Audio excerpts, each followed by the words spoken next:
કેમ છો મિત્રો? Welcome to safe trade Nifty અને bank Nifty advance prediction level episode number 9. આજના આપણે આ એપિસોડમાં જોશું કે લાસ્ટ વીક જે આપણે લેવલ આપેલા હતા નિફ્ટી અને બેંક નિફ્ટીમાં તેનું કેવું પરફોર્મન્સ રહ્યું અને નવા શું લેવલ્સનું અપડેટ છે અને કેવું કામ થયું છે આ વીકમાં, તે બધું આજના વિડીયોમાં આપણે કવર કરશું. પણ એના પહેલાં એક ઇમ્પોર્ટન્ટ ડિસ્ક્લેમર: જો તમે કોઈ પણ ટ્રેડ લ્યો છો તો તમારા પર્સનલ ફાઇનાન્શિયલ એડવાઇઝરની સલાહ લઈને લેશો. અહીંયા અમે ફક્ત એજ્યુકેશન પર્પઝ માટે જ આ વિડીયો બનાવીએ છીએ. તો ચાલો સૌથી પહેલાં આપણે જોઈએ નિફ્ટીનું પરફોર્મન્સ કેવું રહ્યું. તો ફ્રેન્ડ્સ, આ છે આપણો નિફ્ટીનો ચાર્ટ 20 તારીખ, આ વીકનો ફર્સ્ટ ડે એટલે 20 જુલાઈ. Okay, Nifty gap down open થઈ, પરફેક્ટ આપણા લેવલ પાસે એણે કન્સોલિડેટ કરેલું છે, બરાબર. અને જેમ અમે કીધેલું હતું કે આ ઝોનમાં આપણે કોઈ પણ ટ્રેડ નહીં લઈએ, એટલે આપણે અહીંયા ટ્રેડ લીધેલ નથી, બરાબર છે. અને આપણને ટ્રેડ પરફેક્ટ ટ્રેડ મળેલો હતો અહીંયા, કે જ્યાં સપોર્ટ પાસે એક હેમર બનેલી, તેનું બ્રેકઆઉટ આવેલું અને તે આપણને આરામથી પરફેક્ટ આપણને અહીંયા સુધીની રેલી મળેલ હતી 20 તારીખે.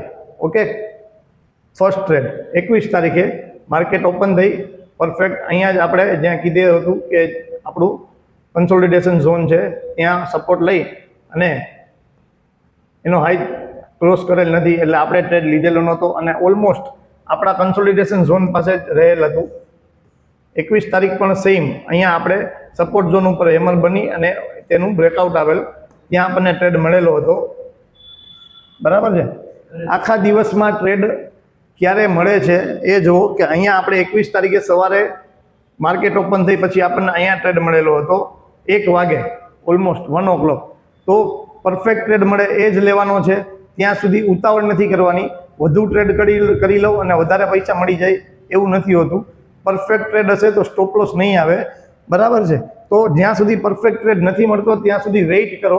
વેઇટ કરવો જ છે ને માર્કેટમાં સૌથી મોટું લેસન એ જ છે કે વેઇટ કરવો, ટ્રેડ ન કરવો પરફેક્ટ ન મળે ત્યાં સુધી, બરાબર છે. નેક્સ્ટ આપણે 22 તારીખ ઉપર આવી જઈએ. તો 22 તારીખે આપણે માર્કેટ જે ગેપ ડાઉન ખુલેલું અને ઓલમોસ્ટ આપણે અહીંયા એક ટ્રેડ લીધો હતો સપોર્ટ, અહીંયા સપોર્ટ પાસે, બરાબર છે. અને તે ઓલમોસ્ટ આપણે ફરી અહીંયા એક્ઝિટ કરેલ હતું, બરાબર. પછી એ દિવસે આપણે બીજું કોઈ કામ થયેલ નથી 22ના, કારણ કે માર્કેટ બહુ વધારે પડતું રેન્જમાં હતું. બટ આપણે અહીંયા આપણે 23 જુલાઈના આપણે ડાયરેક્ટ માર્કેટ ગેપ ડાઉન ખુલી અને સપોર્ટ લીધેલો હતો 23,877, કે જે એક મેજર સપોર્ટ ઝોન છે. આપણે ત્યાં પરફેક્ટ ટ્રેડ લઈ અને ઓલમોસ્ટ એ રેલી 962ની આસપાસ, જે અહીંથી પાછું રિટર્ન આવેલું માર્કેટ, ત્યારે આપણે અહીંયા એક્ઝિટ કરેલો હતો, બરાબર છે. સેમ ડે અગેઇન અહીંયા એકવાર અને અહીંયા સેકન્ડ ટાઈમ પાછું ત્યાં જ આપણે ડોઝી જેવી કેન્ડલ બનેલી, એટલે આપણે ટ્રેડ લીધેલો હતો. બટ ઓલમોસ્ટ 250 જેવું થઈ ગયેલું હતું, એટલે આપણે એક્ઝિટ અહીંયા 877 કરી નાખ્યું, બરાબર. દિવસમાં 2 ટ્રેડ માંડ મળ્યા છે, ઓકે. અને અમુક ડેમાં તો ઓનલી 1 ટ્રેડ મળેલો, પણ એ ટ્રેડ એટલો પરફેક્ટ હતો કે નેક્સ્ટ ટ્રેડ કરવાની જરૂર પણ નથી, બરાબર. માર્કેટમાં નેગેટિવ ન્યૂઝને કારણે માર્કેટ ઓલમોસ્ટ તમે જોઈ શકો છો કે અહીંયા ગેપ ડાઉન ઓપન થયું. આપણે વેઇટ કરી અને આપણું 627ના લેવલ આસપાસ આપણે ટ્રેડ લેવાનો હતો, બટ લો કરેલો હતો 640નો, બરાબર છે. એટલે આપણે સેમ ટ્રેડ અહીંયા જ લઈ લીધો છે, બરાબર. અને ઓલમોસ્ટ આપણે એ દિવસે 2 પુટ સેલ કરેલા લાસ્ટ ડેના, અને બંને પુટ ઓલમોસ્ટ આપણે નીકળી ગયા હતા, ઓકે. તો આ છે આપણા લેવલ્સનું પરફેક્શન. લેવલનું પરફેક્શન કરતાંય તમારે જો વેઇટ કરશો અને પરફેક્ટ ટ્રેડ ગોતશો તો જ બેનિફિટ થશે. જલ્દી ટ્રેડ લઈ લઉં, વધારે ટ્રેડ કરી લઉં, 9:15 માર્કેટ ઓપન થાય ત્યારથી જ આપણને મગજમાં એવું હોય કે ટ્રેડ લેવાનો છે, પણ ટ્રેડ આરામથી લેશો તો પરફેક્ટ આવશે.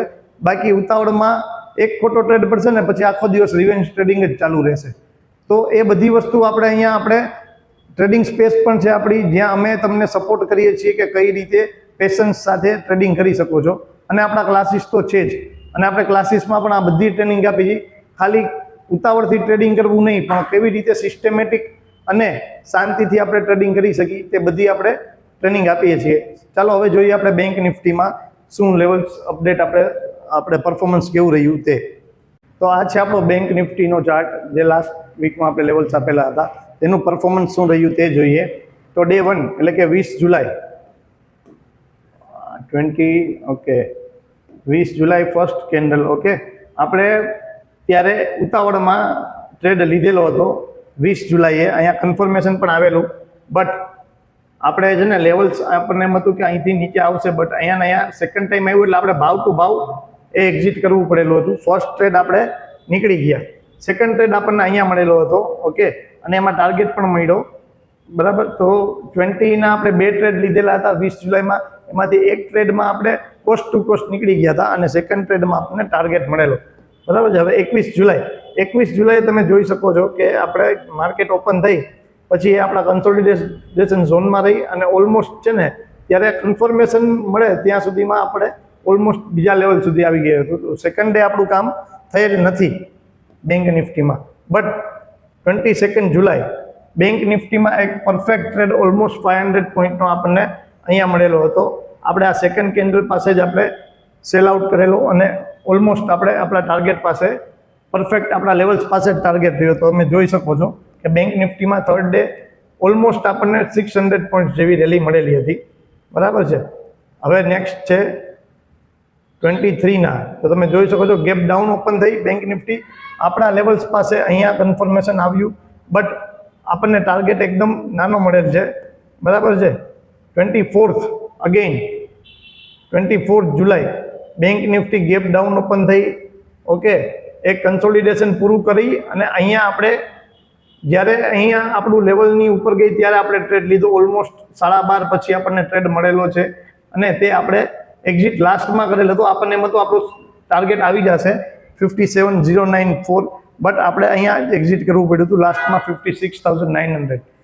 તો બેંક નિફ્ટીમાં પણ આપણું પરફેક્ટ કામ થયું અને નિફ્ટીમાં પણ આપણું કામ પરફેક્ટ થયું. લેવલ્સ પ્રમાણે કામ થાય જ છે, બટ આપણા પેશન્સ અને આપણું જે માઇન્ડસેટ છે એ મુજબ જો ઉતાવળ કરશો તો તમે કોઈ દિવસ ટ્રેડિંગમાં સક્સેસફુલ નહીં થાવ. તો એ બધી ટ્રેનિંગ અમે તમને અહીંયા 0થી લઈ અને એડવાન્સ સુધી દરેક ટ્રેનિંગ આપીએ છીએ. ઓપ્શન, ફ્યુચર, ઇક્વિટી કેસમાં સ્વિંગ ટ્રેડિંગ કેવી રીતે કરવું, તે બધી ફેસિલિટી આપણે કોર્સમાં આપીએ છીએ, બધું આપણે શીખડાવીએ છીએ, બરાબર. હવે આપણે નવા નિફ્ટી અને બેંક નિફ્ટીના શું લેવલ્સ અપડેટ થયા છે તે જોઈએ. તો ફ્રેન્ડ્સ, આ છે આપણા નિફ્ટીના અપડેટેડ લેવલ્સ. એક ખાસ તમને કહી દઉં કે આ છે ને આપણે નિફ્ટી કેસના ચાર્ટમાં કરેલા છે, કારણ કે આ વીક એક્સપાયરી છે, મંથલી એક્સપાયરી, એટલે આપણે આ કેસના ચાર્ટ ઉપર બધા નવા લેવલ્સ અપડેટ કરેલા છે. તો આપણે જોઈ શકો છો તમે 23,787 23,787નું આપણું ક્લોઝિંગ હતું. જો એની ઉપર જશે નિફ્ટી તો ફર્સ્ટ રેઝિસ્ટન્સ આવશે 23,834 23834, સેકન્ડ રેઝિસ્ટન્સ આવશે 24,006, બરાબર.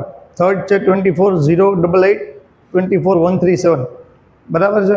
એની ઉપર છે 24,261 24,371 24,483. જો નિફ્ટી એનાથી ઉપર જશે તો આપણે ત્યાં સુધીના લેવલ્સ અત્યારે અપડેટ કરેલા છે, એનાથી ઉપર જશે તો અમે તમને અપડેટ કરી આપીશું, બરાબર. અને નીચે જો નિફ્ટી રહે છે તો નીચેનું ફર્સ્ટ લેવલ આવશે સપોર્ટ ઝોન 23,605. જો આ લેવલ બ્રેક કરશે નિફ્ટી તો ઓલમોસ્ટ 300 પોઈન્ટ્સ જેવું બ્રેકડાઉન આવશે 23,311 સુધી, બરાબર છે. અને 23,265, બરાબર. આ એક ઝોન છે જે કન્ફ્યુઝિંગ ઝોન છે, બરાબર. એનાથી નીચે જો નિફ્ટી રહેશે તો 23,148 23,070. અને આ લાસ્ટ લેવલ અપડેટ કરેલું છે નીચેનું 22,932 22,932. આ બધા લેવલ તમારે નિફ્ટીના કેસના ચાર્ટમાં અપડેટ કરવાના છે. ઓકે, તો આ તમે સ્ક્રીનશોટ લઈ શકો છો અથવા તમે જોઈ શકો છો. હવે આપણે જઈશું બેંક નિફ્ટી ઉપર. બેંક નિફ્ટીના શું લેવલ્સ અપડેટ છે. ઓકે, બેંક નિફ્ટીનો ક્લોઝિંગ છે 56,755. જો ઉપરની બાજુ બેંક નિફ્ટી રહેશે તો ફર્સ્ટ રેઝિસ્ટન્સ આવશે 57,468 58,018 58,595 59,295 59,701 59,859 અને 60,101. આ ઉપરના લેવલ્સ છે. બેંક નિફ્ટીમાં પણ સેમ કેસ સેગમેન્ટ આપણે બેંક નિફ્ટી કેસનો ચાર્ટ છે તેમાં અપડેટ કરવાના છે. ઓકે, અને નીચેની સાઈડના લેવલ્સ તમે જોઈ શકો છો 56,552. જો ત્યાં સપોર્ટ નહીં લે તો ફર્સ્ટ લેવલ આવશે ઓલમોસ્ટ 500 પોઈન્ટ્સ નીચે 56,007. સેકન્ડ છે 55,715 55,263, 54,757, 54,341, 53,881, 53,520 અને 53,261. આ બધા લેવલ્સ બેંક નિફ્ટી માટે છે. અહીંયા જે લાઇન્સ દોરેલી છે, અમુક રેડ છે, અમુક બ્લુ છે, એ રેન્ડમ છે, એનો કોઈ મિનિંગ નથી. ઓકે, તો એનો કોઈ મિનિંગ કાઢીને તમે ટ્રેડ ન કરતા, બરાબર. અને આ રીતે જો તમારે પણ લેવલ્સ કાઢતા શીખવું છે અને ઓપ્શન પણ જો તમારે પરફેક્ટ શીખવું છે, કઈ રીતે બાય કરી શકાય, કઈ રીતે હેજિંગ કરી શકાય, તો એ બધું આપણે નવી બેચ એક મોર્નિંગની સ્ટાર્ટ કરીએ છીએ ટૂંક સમયમાં. તો નીચે આપેલા નંબર પર કોલ કરી અને રજિસ્ટ્રેશન કરાવી શકો છો.